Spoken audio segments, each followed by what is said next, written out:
అందరికీ నమస్కారం. మనం ఈ వీడియోలో బెయిల్ అంటే ఏమిటి, బెయిల్ ఎలా అప్లై చేయాలి, బెయిల్కు సంబంధించినటువంటి షరతులు, షూరిటీస్ కానీ, బెయిల్ బాండ్స్ కానీ, బెయిల్ అనేది ఏ విధంగా అప్లై చేయాలి అనే విషయాలను గురించి ఈ వీడియోలో తెలుసుకుందాం. బెయిల్ అనేది అరెస్ట్ అయిన వ్యక్తిని విచారణ పూర్తయ్యే వరకు కొన్ని చట్టపరమైన షరతులతో తాత్కాలికంగా విడుదల చేయడాన్ని బెయిల్ అని అంటారు. అంటే ఆ వ్యక్తి, బెయిల్ ఇచ్చిన వ్యక్తి నిర్దోషి అని కాదు, అలాగే బెయిల్ నిరాకరించడం అంటే ఆ వ్యక్తి దోషి అని కూడా కాదు.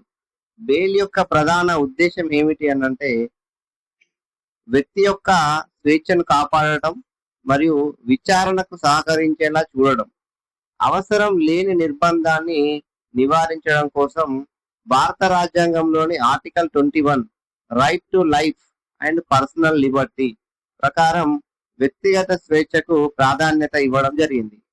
బెయిల్కు సంబంధించిన ప్రధాన చట్టం భారతదేశంలో క్రిమినల్ ప్రొసీజర్ కు సంబంధించిన ప్రధాన చట్టం భారతీయ నాగరిక్ సురక్షా సంహిత 2023, షార్ట్ ఫామ్ లో బిఎన్ఎస్ఎస్.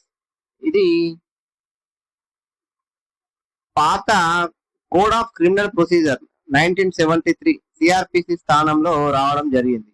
బెయిల్ కు సంబంధించిన ముఖ్యమైన సెక్షన్లు: section 478 bail in bailable offences, section 480 అనేది bail in non bailable offences, section 482 అనేది direction for grant of bail to person upper handing arrest, దీన్ని యాంటిసిపేటరీ బెయిల్ అని కూడా అంటారు. అదే విధంగా section 483 special powers of high court are court of session regarding bail సంబంధించి వివరించడం జరుగుతుంది. అలాగే బెయిలబుల్ అఫెన్సెస్ అంటే బిఎన్ఎస్ఎస్ సెక్షన్ 478 ప్రకారం బెయిలబుల్ నేరం అంటే చట్టం ప్రకారం నిందితుడికి బెయిల్ పొందే హక్కు ఉన్న నేరం. బెయిలబుల్ అఫెన్స్ లో బెయిల్ అనేది హక్కుగా పరిగణించబడుతుంది. ఒక వ్యక్తి బెయిలబుల్ నేరంలో అరెస్ట్ అయితే చట్టపరమైన షరతులు పూర్తి చేసినప్పుడు అతనికి బెయిల్ అనేది కంపల్సరీగా ఇవ్వాలి. అదే విధంగా ఇక్కడ బెయిల్ అనేది కోర్టు యొక్క దయాదాక్షిణ్యాల మీద ఆధారపడదు. ఇది నిందితుడికి చట్టం ఇచ్చినటువంటి హక్కుగా పరిగణించబడుతుంది. అదే విధంగా బెయిలబుల్ అఫెన్సెస్ లో ముఖ్యంగా ఉండే లక్షణాలు: బెయిల్ అనేది హక్కుగా లభిస్తుంది మరియు పోలీస్ అధికారి కూడా బెయిల్ ఇవ్వగలరు. అదే విధంగా అవసరమైన బెయిల్ బాండ్ కూడా తీసుకోవడం జరుగుతుంది. సాధారణంగా చిన్న తీవ్రత గల నేరాలు ఇందులో ఉంటాయి. ఉదాహరణకి చిన్న గాయాలకు సంబంధించిన నేరాలు లేదా చిన్న గొడవలు. కొన్ని స్వల్ప శిక్ష కలిగిన నేరాలను బెయిలబుల్ అఫెన్సెస్ గా పరిగణించడం జరుగుతుంది. అదే విధంగా నాన్ బెయిలబుల్ అఫెన్స్ అంటే బిఎన్ఎస్ఎస్ సెక్షన్ 480 ప్రకారం నాన్ బెయిలబుల్ నేరం అంటే నిందితుడికి బెయిల్ పొందడం అనేది హక్కుగా ఉండదు. బెయిల్ ఇవ్వాలా లేదా అనేది కోర్టు విచక్షణపై ఆధారపడి ఉంటుంది. నాన్ బెయిలబుల్ అఫెన్సెస్ లో కోర్టులు పరిశీలించే అంశాలు సాధారణంగా నేర తీవ్రత, నేరం ఎంత తీవ్రమైనది మరియు ప్రాథమిక సాక్ష్యాలు, నిందితుడిపై మోపిన మొదటి దశలో సాక్ష్యాలు ఏమైనా ఉన్నాయా లేదా అనేది పరిగణనలోకి తీసుకోవడం జరుగుతుంది. అదే విధంగా నిందితుడు విచారణ నుంచి తప్పించుకొని పరారయ్యే అవకాశం ఉందా లేదా అనే విషయం మీద కూడా ఆధారపడి ఉంటుంది.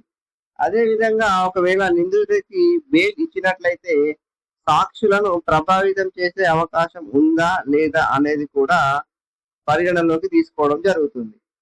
అదే విధంగా నిందితుడికి గత నేర చరిత్ర, గతంలో ఏమైనా కేసులు ఉన్నాయా లేదా అనే విషయాలపై కూడా ఆధారపడి బెయిల్ ఇవ్వడం జరుగుతుంది.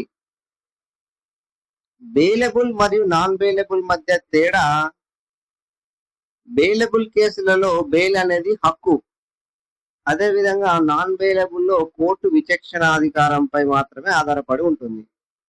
బెయిలబుల్ కేసులలో పోలీస్ బెయిల్ ఇవ్వవచ్చు, కానీ నాన్ బెయిలబుల్లో సాధారణంగా కోర్టుకే పంపించడం జరుగుతుంది. బెయిలబుల్ కేసులలో తీవ్రత అనేది తక్కువగా ఉంటుంది. నాన్ బెయిలబుల్ కేసులలో తీవ్రత అనేది ఎక్కువగా ఉంటుంది. కోర్టు పాత్ర పరిమితంగా ఉంటుంది బెయిలబుల్ కేసుల్లో, కానీ నాన్ బెయిలబుల్ కేసెస్ లో ముఖ్యమైన పాత్ర కోర్టే కలిగి ఉంటుంది. బెయిల్లో రకాలు సాధారణంగా భారత చట్టంలో ప్రధానంగా కొన్ని రకాల బెయిల్స్ అనేటివి ఉన్నాయి. దానిలో ముఖ్యంగా రెగ్యులర్ బెయిల్ అంటే అరెస్టు అయిన తర్వాత పొందే బెయిల్ ని రెగ్యులర్ బెయిల్ అని అంటారు. ఇది ఎప్పుడు అప్లై చేస్తారు అని అంటే వ్యక్తి అరెస్టు అయిన తర్వాత పోలీస్ కస్టడీ లేదా జ్యుడిషియల్ కస్టడీలో ఉన్నప్పుడు. ఎక్కడ అప్లై చేయాలి అని అంటే magistrate court, sessions court, high court. అదేవిధంగా యాంటిసిపేటరీ బెయిల్ బిఎన్ఎస్ఎస్ సెక్షన్ 482 ప్రకారం అరెస్ట్ చేసే అవకాశం ఉన్నప్పుడు ముందుగానే రక్షణ పొందడానికి చేసే బెయిల్ ని యాంటిసిపేటరీ బెయిల్ అని అంటారు. ఉదాహరణకి ఒక వ్యక్తిపై తప్పుడు కేసు నమోదయ్యే అవకాశం ఉందని భావిస్తే అతను ముందుగా కోర్టును ఆశ్రయించవచ్చు. ఈ యాంటిసిపేటరీ బెయిల్ ఎక్కడ పొందాలి అని అంటే సెషన్స్ కోర్ట్ లేదా హైకోర్టులో యాంటిసిపేటరీ బెయిల్ అనేది అప్లై చేయడం జరుగుతుంది. మూడవది ఇంటరిమ్ బెయిల్ అంటే ఇది తాత్కాలిక బెయిల్. ప్రధాన బెయిల్ పిటిషన్ విచారణ పూర్తయ్యే లోపు కోర్టు తాత్కాలికంగా ఇచ్చే బెయిల్ ని ఇంటరిమ్ బెయిల్ అని అంటారు. అదేవిధంగా నాలుగవది డిఫాల్ట్ బెయిల్. దీనిని స్టాట్యుటరీ బెయిల్ అని కూడా అంటారు. దర్యాప్తు ప్రకారం నిర్దేశించిన సమయంలోపు దర్యాప్తు పూర్తి కానట్లయితే చట్టంలోని షరతుల ప్రకారం నిందితుడికి లభించే హక్కుని డిఫాల్ట్ బెయిల్ లేదా స్టాట్యుటరీ బెయిల్ అని అంటారు. ఐదవది ట్రాన్సిస్ట్ బెయిల్. ఒక రాష్ట్రంలో కేసు ఉండి మరో రాష్ట్రంలో అరెస్ట్ చేసే అవకాశం ఉన్నప్పుడు తాత్కాలికంగా రక్షణ కోసం పొందే బెయిల్ ని ట్రాన్సిస్ట్ బెయిల్ అని అంటారు. బెయిల్ అప్లై చేసే విధానాన్ని సాధారణంగా కేసు యొక్క వివరాలు తెలుసుకొని న్యాయవాదిని సంప్రదించడం మరియు బెయిల్ పిటిషన్ ని తయారు చేసుకోవడం, తర్వాత దానికి సంబంధించిన కోర్టులో బెయిల్ పిటిషన్ అనేది దాఖలు చేయడం జరుగుతుంది. దాని తర్వాత ప్రాసిక్యూషన్ వాదనలను వినిపించిన తర్వాత కోర్టు రెండు వైపులా వాదనలను వింటుంది. కోర్టు రెండు వైపులా వాదనలు విన్న తర్వాత బెయిల్ మంజూరు చేయడం లేదా బెయిల్ తిరస్కరణకు సంబంధించిన ఆదేశాలను ఇవ్వడం జరుగుతుంది. ఒకవేళ కోర్టు బెయిల్ మంజూరు చేసినట్లయితే కొన్ని షరతులకు లోబడి ఆ బెయిల్ మంజూరు చేయడం జరుగుతుంది. సాధారణంగా బెయిల్ బాండ్స్ కానీ లేదు అని అంటే పర్సనల్ బాండ్ మీద కానీ చేయడం జరుగుతుంది. బెయిల్ బాండ్ పూర్తి చేసిన తర్వాత ఈ విడుదల చేయడం అనేది జరుగుతుంది. పోలీస్ స్టేషన్ యొక్క పరిమితులు. పోలీసులకు ఉన్న అధికారాలు అంటే బెయిలబుల్ కేసుల్లో బెయిల్ ఇవ్వడానికి పోలీస్ వారికి అధికారం ఉంటుంది. దర్యాప్తు చేయడం, చట్ట ప్రకారం అరెస్టు చేయడం.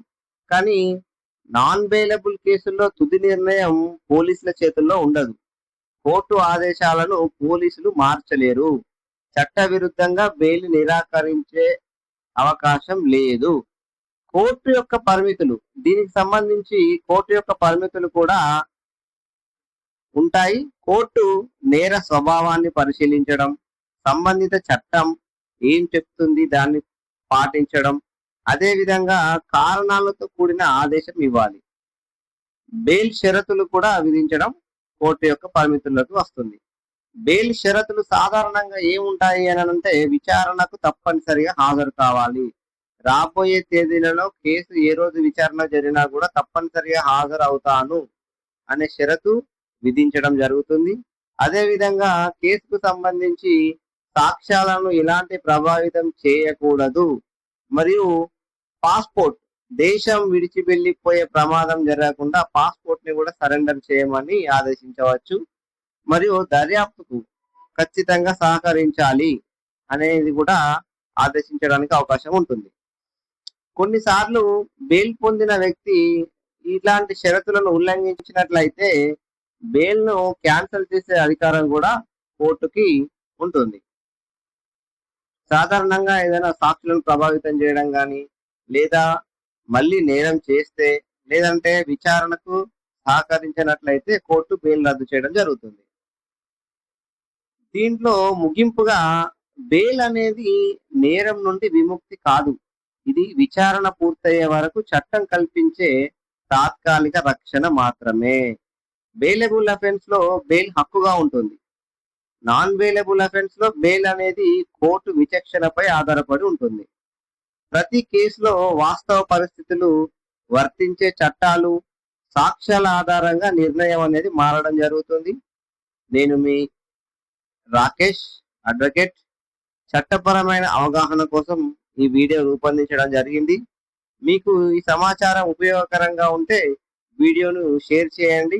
మరియు మరిన్ని లీగల్ అవేర్నెస్ వీడియోల కోసం మా ఛానల్ని సబ్స్క్రైబ్ చేయండి. ధన్యవాదాలు.